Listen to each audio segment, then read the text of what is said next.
আজকে বৃহস্পতিবার আর মা আজকে লক্ষ্মী ঠাকুরের ব্রত করেছে। তার জন্য সকাল সকাল মন্দিরে সমস্ত কাজকর্ম করে ফেলছে। মন্দিরে তো সুন্দর করে মুছে আলপনা দিয়ে দিয়েছে, তারপরে এদিকে বাসনপত্র মেজে নিচ্ছে।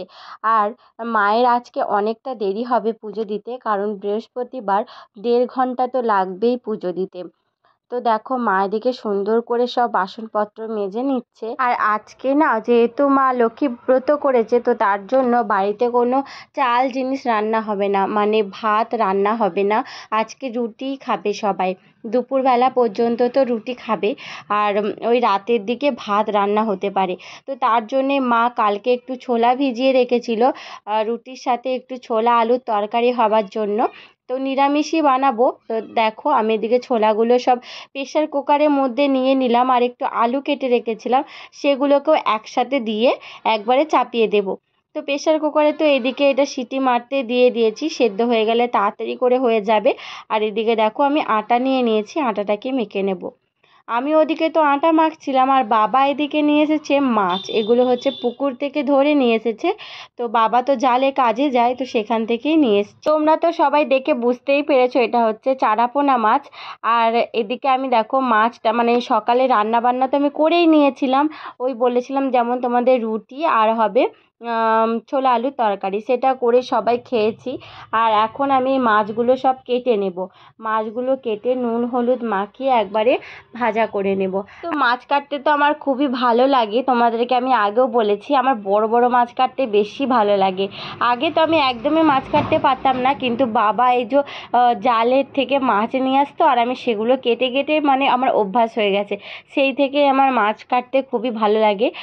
তো দেখো আমি এদিকে মাছগুলো সব কেটে নিচ্ছি, আর বাবাও এসেছিলো, মানে বাবার সাথে আমি একটু কথা বলছিলাম, আর এদিকে মাছগুলো সব কেটে নিচ্ছিলাম। তো বন্ধুরা অনেকটাই সময় হয়ে গেছে, মাছগুলো তো কেটে সব রেখে দিয়েছিলাম আর ভেজে।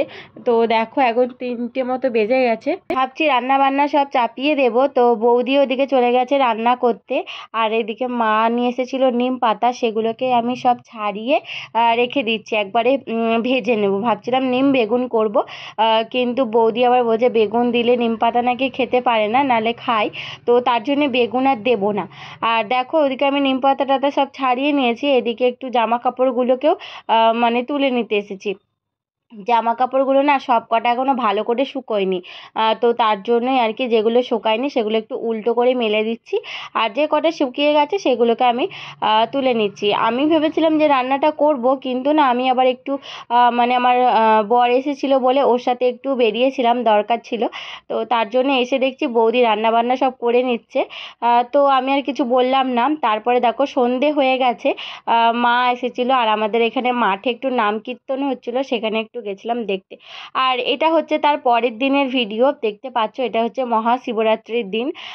আমি একবারে মন্দিরে পুজো দিতে যাব বলে একদম রেডি সেডি হয়ে গেছি। মা তো সকালে ঘরে পুজো দিয়ে গেছে, তো আমি একটু দুধ ঢেলে দেবো মহাদেবের মাথাতে, তাহলেই হয়ে যাবে, দিয়ে মন্দিরে যাব। তো দেখো আমি এখন মানে সেজেছি এরকম করে, সাদা লাল একটা শাড়ি নিয়েছিলাম সুতির, সেই শাড়িটাই পরেছি। এই দেখো আমি এখন মহাদেবের মাথায় একটু দুধ দিয়ে দিচ্ছি। বেশি দূরে যাব না, পাশেই একটা আমাদের শিব মন্দির হয়েছে নতুন।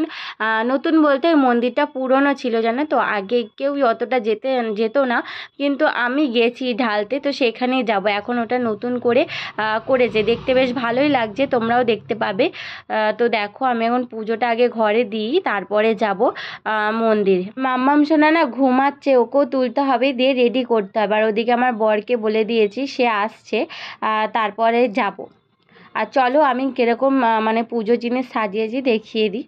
এই দেখো আমি এই গামলাটার মধ্যে, পেতলের গামলার মধ্যে নিয়ে নিয়েছি সমস্ত কিছু ফল, 5 রকম ফল, ধূপ, তারপরে বেলপাতা, ফুল, সব কিছু। তো তারপরে মেয়েটাকে নিয়ে একবারে সজ্জা চলে এসেছি, মানে আমার বর, আমি আর আমার মেয়ে, আমরা 3 জনে এসেছি মন্দিরে। এই দেখো এই মন্দিরটা একদমই পুরনো ছিল, অত কেউ আসতো না, কিন্তু এখন এত সুন্দর করে দিয়েছে যে অনেকেই পুজো দিতে এখানে আসে। আর এখানে পুজো দিতে খুব ভালো লাগে। আর এই মন্দিরের ওপরে না একটা বেল গাছ রয়েছে, মানে পাশেই একটা বেল গাছ রয়েছে, বেল গাছের ছাউনির নিচে পুরো মন্দিরটা।